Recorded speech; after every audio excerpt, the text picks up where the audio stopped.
Но ехали в Минск за победой, это однозначно.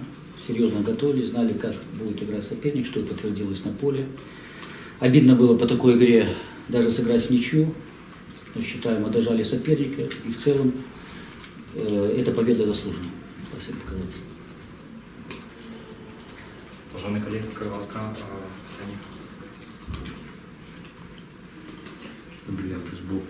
Гол получился очень красивым. Ожидали ли вы от этих ребят, что они так технично все исполнят? Ну, конечно, скажу так, что Макса Лукашевича мы, когда брали в команду, знали, что он в Латвии играл, то много забивал, правда, в втором дивизионе, и знали, что он, кроме того, что забивает, и хорошо играет нападающим. Сейчас он в опорной зоне, но оказался в нужном месте, нужный час, ну и, скажу, в одной передаче 50 на 50, то есть и гол забитый, и передача красивая. То есть, ну, говорят, что новые игроки приходят и подтверждаются на поле. Ще питання? Маргунская диаспора, в нем они делают результат. Яблонский забил. Пора бы уже и Ковелю, наверное, подравняться. Как оцениваете игру Леонида? Ну, видно то, что он не забивает, видно психологически немножко на него так давит. Отсюда вот небольшие проблемы, потому что у него желание бьет через край. Я думаю, уже скоро он забьет гол и прорвет его.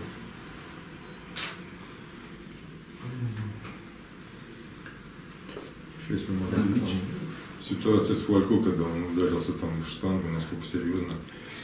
Ну, тут чисто визуально сейчас, не знаю, может, он на адреналине после игры, то есть все хорошо, но как бы надо время, посмотрим. Но мы надеемся, что все будет хорошо. Да, там ушиб в грудной клетке, там его ударился. На сегодняшний момент все хорошо.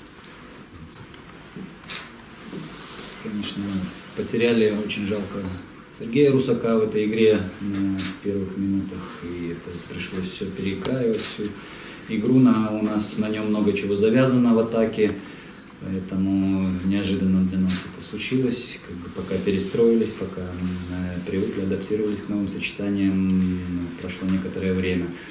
В концовке, ну, соответственно, вышли люди, которые после травмы еще не набрали форму, соответственно, последние 10 минут нас прижали к воротам, заменами пытались отодвинуть игру от своих ворот.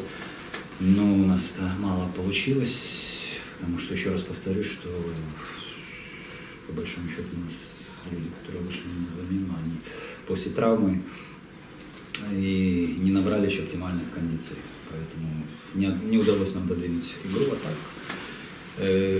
Я, конечно, не знаю, ну, съемки очень плохие, не знаю, по линиям, конечно, не снимали с 2-3 камер, поэтому что-то упрекнуть судью, но было, наверное, скорее всего, было на Тонникова, может, там где-то.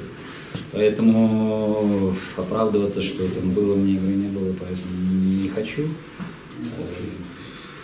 Поэтому, в принципе, судьи неплохо сегодня судили, но этот момент, конечно, у нас по техническим причинам мы не можем доказать свою правоту или, например, неправоту. Ну, как мне сказали, что было.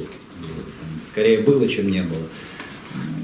Судья так принял решение. Поэтому поздравляю футболистов и болельщиков футбольного клуба «Неман» с победой.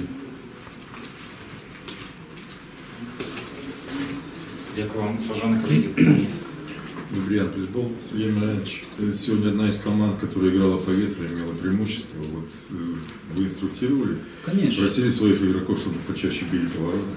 Да, это было. И вчерашняя игра со Слуцком. Слуцк Луч показал то же самое, кто играл по ветру, тот имел преимущество. Слуцк успел реализовать это преимущество в голы. Мы в первом тайме не сумели, но он сумел.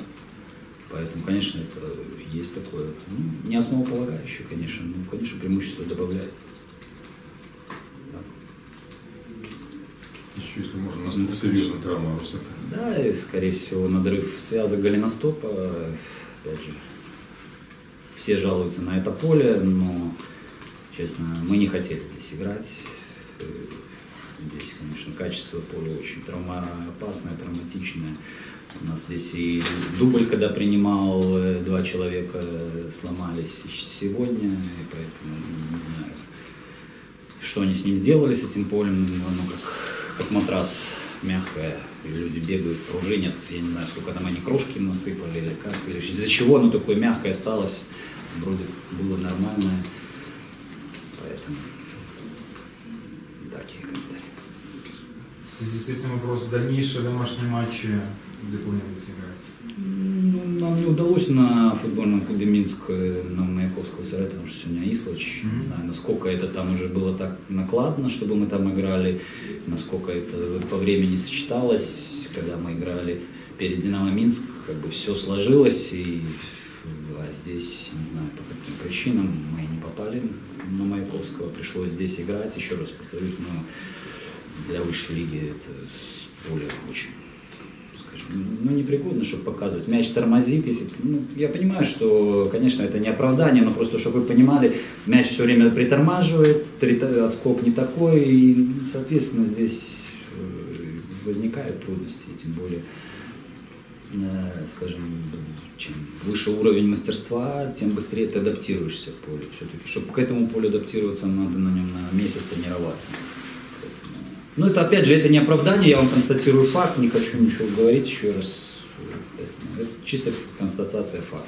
Это ни в коем случае не оправдание того, что мы сегодня проиграли. А так. Сегодня в старте целый матч провел Шушнер. Насколько довольны игрой? Ну, он уже, понимаете, где-то, по-моему, месяца 4 без, скажем, футбола. Это первая игра его полная, а он у нас уже 2 месяца тренируется, просто не играл. Поэтому ждем от него лучшей игры, конечно. Ну, добавил агрессии впереди, выполняет те требования, которые мы просим. Поэтому ждем, что будет добавлять, что придаст нам креатива впереди. А чего ждете от Цыганкова, которого сегодня поменяли, а с двумя не выходил? Ждем, что будет 99-го года. Парень, ну что ждать? Конечно, прогресса. 99-й год, ну, у нас и 2000-й, ну, играл 3 игры до этого, и Леша Бутаревич 97-го года. Достаточно молодых, которые вообще даже и, скажем, не нюхали пороха высшей лиги, поэтому даже Леша Бутаревич только в дубле играл, Нёмана. Поэтому это его первые игры, и, конечно, ждать, что вот сейчас они выйдут и все будут решать, но нет. Поэтому ждем прогресса, ждем, как от Цыганкова, от Бутаревича, от Глинского, всех молодых наших ребят, что будут прибавлять, мы это очень хотим. Ну, в связи с этим, что тогда делать с полузащитой? Трусак немножко травмировался, тут молодежь сплошь и рядом, а очки нужны уже сегодня. Да, Есть какие-то наметки? Ну, опять же, я вам еще раз говорю, мы ждем, когда наберут кондиции, и тот же Якубович, и Бутаревич выйдет на более качественный уровень игры. Он моментами показывает очень приличный уровень, потом немножко пропадает, теряется, вот это, нехватка опыта не дает ему в полной мере раскрыть свои качества.